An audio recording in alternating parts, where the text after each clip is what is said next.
Saludos, una vez más aquí en este video sobre la introducción a la seguridad informática, auspiciado por el curso CCNA Exploration 4 de la Academia Cisco Udo Monagas.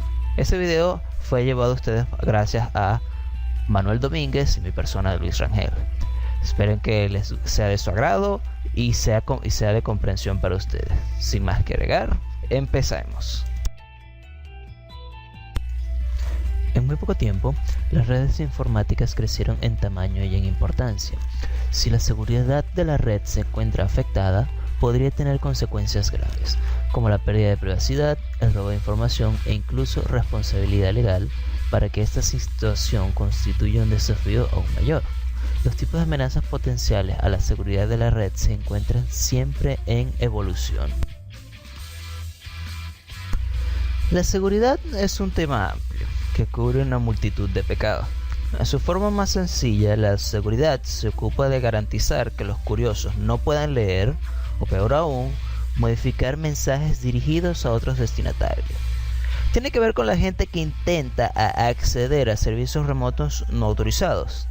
También se ocupa de mecanismos para verificar que el mensaje supuestamente enviado a una autoridad fiscal que indica pague el viernes o aténgase a las consecuencias, realmente venga de ella y no de algún grupo irregular o alguna mafia que quiera extorsionar. La seguridad también se ocupa del problema de la captura y reproducción de mensajes legítimos y de la gente que intenta negar el envío de mensajes. Con la evolución de los tipos de amenazas y ataques y explotaciones se han acuñado varios términos para describir a las personas involucradas. Estos son algunos de los términos más comunes. El hacker es un término general que se ha utilizado históricamente para describir a un experto en programación. Recientemente este término se ha utilizado con frecuencia en un sentido negativo para describir a una persona que intenta tener acceso no autorizado a los recursos de una red con una intención maliciosa. A lo largo de los años ha recibido una suerte de distinción, la cual veremos a continuación.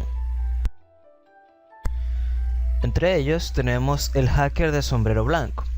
Una persona que busca vulnerabilidades en los sistemas o en las redes y a continuación de hacer el descubrimiento informa de estas vulnerabilidades a los propietarios del sistema para que estos puedan tomar las acciones pertinentes. Son éticamente opuestos al abuso de los sistemas informáticos. Por lo general, un hacker de sombrero blanco se concentra en proporcionar seguridad a los sistemas informáticos, mientras que un hacker de sombrero negro, el opuesto, le gustaría entrar por la fuerza a ellos. Asimismo, como ya se mencionó anteriormente sobre el hacker de sombrero negro, este término se aplica a las personas que utilizan su conocimiento de las redes o los sistemas informáticos a los cuales no están autorizados a utilizar o acceder, generalmente para un beneficio personal o económico. Un cracker es un ejemplo de un hacker de sombrero negro. Estas personas buscan de manera maliciosa acceder a los sistemas informáticos para poder copiar o robar la información que se encuentra en dichos sistemas. Por último, dentro de estos tipos de personas que vulneran la seguridad tenemos los freaks. Los freaks es la combinación de dos palabras inglesas que son phone y freak, serían teléfono y freaky o extraño. Son personas que son expertos en la manipulación de los teléfonos y estas personas por lo general generan equipos de manera artesanal que permiten controlar y vulnerar las seguridades telefónicas de una empresa. Por ejemplo, hace muchos años existió una persona llamada John Draper. John Draper, conocido como Captain Crunch, porque él utilizaba un dispositivo que era un silbato que se encontraba dentro del serial Captain Crunch. Él, cuando quería hacer una llamada, él primero llamaba al operador, sonaba el silbato y este le permitía hacer llamadas ilimitadas, en vista que estos teléfonos funcionaban a través de ondas hertzianas y al parecer el silbato tenía la misma frecuencia de las ondas hertzianas y vulneraba esa seguridad.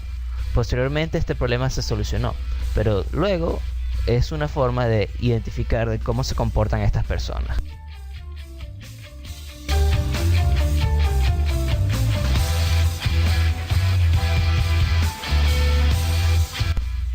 Ahora entramos a lo que son las vulnerabilidades. ¿Qué es una vulnerabilidad? Bueno, las vulnerabilidades son puntos débiles, en el caso de software o de la informática, que permiten que un atacante comprometa la integridad, disponibilidad o confidencialidad del mismo. Algunas de las vulnerabilidades más severas permiten que los atacantes ejecuten código arbitrario denominadas vulnerabilidades de seguridad en un sistema comprometido. El caso de las redes es el grado de debilidad inherente a cada red y cada dispositivo. Esto incluye routers, switches, equipos de escritorio, servidores e incluso dispositivos de seguridad.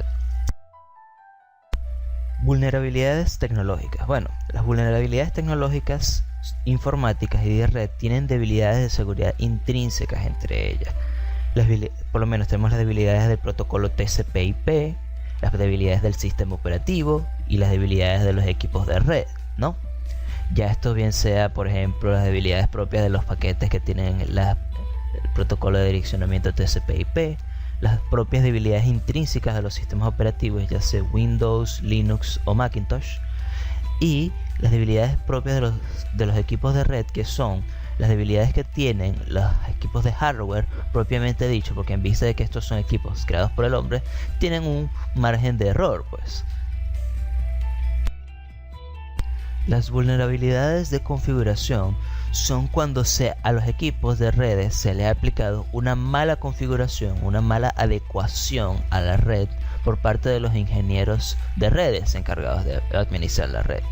Normalmente estas implican ciertos parámetros, por ejemplo, cuando hay cuentas de usuario no seguras, cuando las contraseñas del sistema son fáciles de adivinar, que es fácilmente adivinar por ingeniería social, los servicios de internet mal configurados, las configuraciones predeterminadas no seguras dentro de los productos y los equipos de red mal configurados.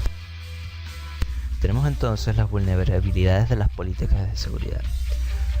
Existe un riesgo intrínseco de la seguridad en las redes si los usuarios no respetan las políticas de seguridad. Las políticas de seguridad no son más que reglas o lineamientos que se crean las organizaciones para el correcto manejo de sus equipos de redes. Por ejemplo, en las siguientes figuras se enumeran algunas de las debilidades comunes de las políticas de seguridad y la manera en que se explotan dichas debilidades. Podemos ver, por ejemplo, que tenemos que las faltas de políticas de seguridad por escrito, o sea que a los usuarios no se les da por escrito las reglas, falta de continuidad, no hay controles de acceso lógico aplicados, no hay un monitoreo a estas políticas. Ponemos también que a la instalación de hardware o software que no respetan los lineamientos de las políticas, o no existe un plan de contingencia en caso de errores.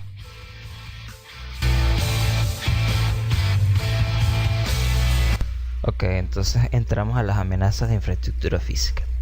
Cuando se piensa en seguridad de la red o incluso en la seguridad informática, se imagina a agresores que explotan las vulnerabilidades del software. Una clase de amenaza un poco menos glamorosa, pero no menos importante, es la seguridad física de los dispositivos. Un agresor puede denegar el uso de los recursos de una red si dichos recursos pueden ser comprometidos físicamente. Tenemos varios tipos de amenazas. Comenzaremos evaluando las amenazas del hardware. Las amenazas del hardware implican el daño físico a los routers, servidores, switches, la planta de cableado y las estaciones de trabajo, todos los dispositivos de networking y de enrutamiento que posee la red. Como una forma de prevención y de mitigación de este impacto, podemos tener la siguiente sugerencia: por lo menos cerrar el armario del cableado y permita solo el acceso al personal autorizado, bloquea el acceso a través de techos falsos, pisos falsos, ventanas y conductos de punto de entrada que no sean un punto de acceso seguro. También hay que utilizar el control de acceso electrónico y que registre todas las entradas tentativas. También un mecanismo es controlar las instalaciones con cámaras de seguridad y sensores de movimiento. Todo esto a fin de preservar la integridad física de todos los equipamientos de networking de Cisco. También tenemos las amenazas a la infraestructura de tipo ambientales. Este tipo de amenazas son representadas a través de los cambios climáticos y ambientales del el sitio donde se encuentran los equipos de enrutamiento y de conmutación. En vista de que estos factores climáticos en los cuales se encuentran los equipos mitigan o dañan en gran medida el funcionamiento de este.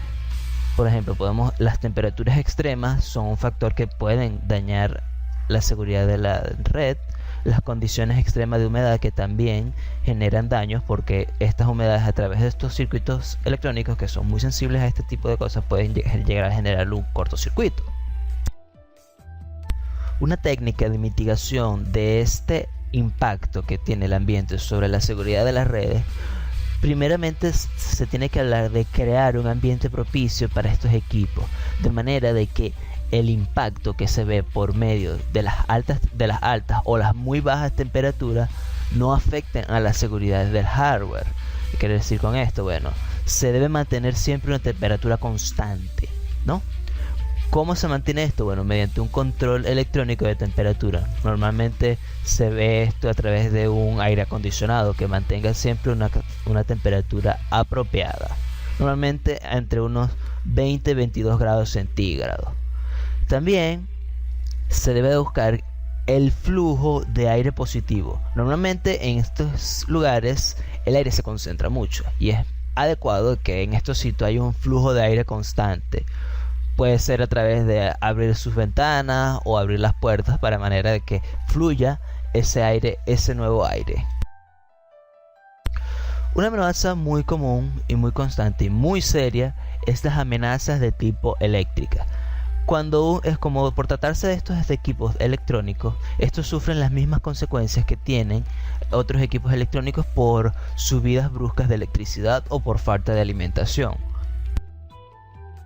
Una forma de disminuir el riesgo que implican las fallas de tipo eléctrica es la creación de suministros de electricidad redundantes, es decir, que los equipos tengan acceso a más de un solo tipo de suministro eléctrico en caso de que uno falle, de manera tal de que si la fuente principal de alimentación eléctrica falla, se tiene una segunda fuente de electricidad que supla a la red y esta no incurra en fallos o en pérdidas de información muy importantes en caso de que esta red sea de vital importancia para una operación. Y por último, para cerrar el ciclo de amenazas a la infraestructura física de las redes, bueno, la última amenaza es la amenaza de tipo de mantenimiento. Cuando a estas redes no se les hace el mantenimiento apropiado físicamente, estas con el correr del tiempo pueden llegar a incurrir en fallos que se transforman, como ya he mencionado a lo largo de este tema, que pueden incurrir en fallos en pérdida de información, fallos de las redes, que imposibilitan el flujo adecuado de la información. ¿Cómo verse esto? Bueno, fácilmente con el manejo ineficiente de los dispositivos eléctricos clave. Cuando se está haciendo un mantenimiento y por lo menos el operador no se realiza su descarga electrostática, esto puede incurrir en un daño a los equipos eléctricos. También otra amenaza es que no existe la falta de repuestos fundamentales, que existe también un cableado insuficiente y que estos a su vez poseen un rotulado poco eficiente. Una forma de dar solución a esta amenaza y de estar preparado para ella es principalmente dentro de la organización poseer un stock de piezas fundamentales que normalmente se dañen o sean más propensas a daño dentro de los equipos electrónicos. Otra cosa es optimizar el cableado de la red. ¿Cómo se optimiza? Bueno, llevando una estructura adecuada, rotulando los cables, identificándolos adecuadamente, obviamente también identificando adecuadamente los equipos electrónicos y por supuesto tener una política de mantenimiento que implique el uso de la descarga electrostática al momento de manejar los equipos.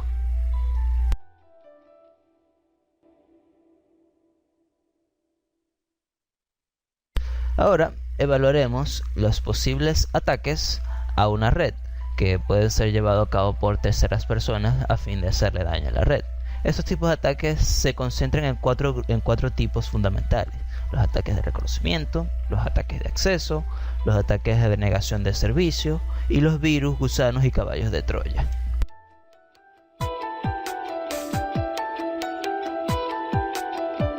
Ahora entramos en materia del ataque de acceso. El acceso a los sistemas es la capacidad de un intruso de obtener acceso a un dispositivo respecto al cual no tiene cuenta ni contraseña. Por lo general, el ingreso o acceso a los sistemas implica ejecutar un acto de piratería informática, ejecutar una secuencia de comandos o una herramienta que explota una vulnerabilidad conocida del sistema o de la aplicación que se está atacando. Normalmente estos ataques son una consecuencia directa de los ataques mencionados anteriormente, de un ataque de reconocimiento, el cual en este caso esta persona pudiera buscar acceder a un directorio en específico y robar o eliminar una información que desee o que le sea beneficiosa para él. Un ataque por denegación de servicio. La denegación de servicio se lleva cuando un agresor desactiva o daña redes o sistemas o servicios con el propósito de negar servicios a los usuarios a los cuales estos servicios están dirigidos. Los ataques de denegación de servicio incluyen colapsar el sistema o desacelerarlo hasta el punto que quede inutilizable. No obstante, los ataques de denegación de servicio puede ser tan sencilla como eliminar o dañar información. En la mayoría de los casos, ejecutar el ataque implica simplemente ejecutar un acto de piratería informática o una secuencia de comandos. Por estas razones, los ataques de denegación de servicios son los más temidos. Otra variante de este tipo de ataques es el ataque de denegación de servicio distribuido. Normalmente muy empleado por el grupo de ciberprotesta y de ciberdisidencia llamado Anonymous, los cuales a través de muchos hosts o muchos operadores de computadora atacan un sitio web en específico hasta el punto de tumbarlo y dejarlo inutilizable, de manera que sus usuarios no puedan tener acceso a ello. En la gráfica que se muestra a continuación se ejemplifica cómo funciona esto. Se tiene un atacante y tiene un dispositivo controlador, el cual este dispositivo controlador maneja varios tipos de hosts zombies que el atacante puede controlar a su voluntad, que a su vez envían mensajes y pings al host víctima, de manera de que al verse que se ve un overflow de mensajes, el servidor se ve en la incapacidad de procesarlos eficientemente hasta el punto que este colapsa y cae y no puede seguir operando adecuadamente.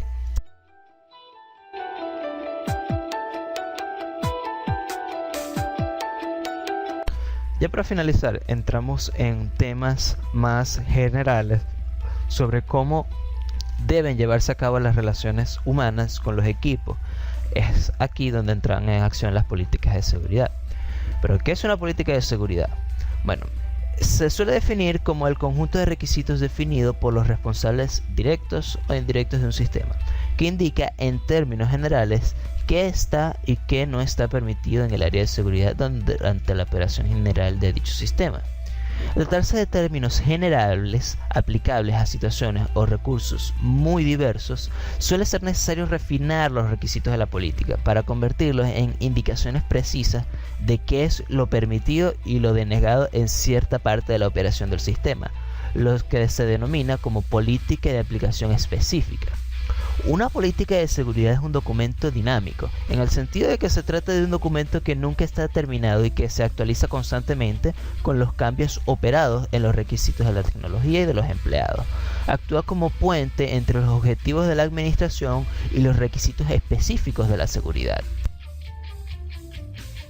Las políticas de seguridad poseen las siguientes características. Primero, debe ser holística. Debe cubrir todos los aspectos relacionados con la misma política y con la misma red. El segundo, debe adecuarse a las necesidades y los recursos de la organización.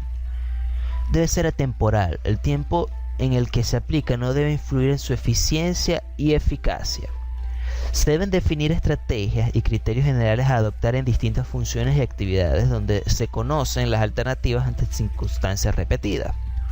Otro punto importante es que las políticas de seguridad deben redactarse en un lenguaje sencillo y entendible, libre de tecnicismos y términos ambiguos que impidan la comprensión clara de las mismas. Claro, sin sacrificar su precisión. También debe estar en un proceso de actualización constante, sujeto a los cambios organizacionales relevantes, como son el aumento del personal, el cambio en la infraestructura computacional, la alta rotación de personal, el desarrollo de nuevos servicios, la regionalización de la empresa, cambio de diversificación del área de negocios, etc. Otro punto importante de las políticas de seguridad es definir objetivos. Normalmente los objetivos de una política de seguridad se encuentran de la siguiente forma. Primero, informar a los usuarios, al personal y a los gerentes acerca de los requisitos obligatorios para proteger los bienes de tecnología e información. Luego, especificar los mecanismos a través de los cuales se pueden cumplir estos requisitos, ya sea mediante reglas, procedimientos, protocolos, software, en los cuales se pueden llevar a cabo esto. Luego viene proporcionar una línea base a partir de la cual se pueda adquirir, configurar y editar redes y sistemas informáticos para que cumplan la política.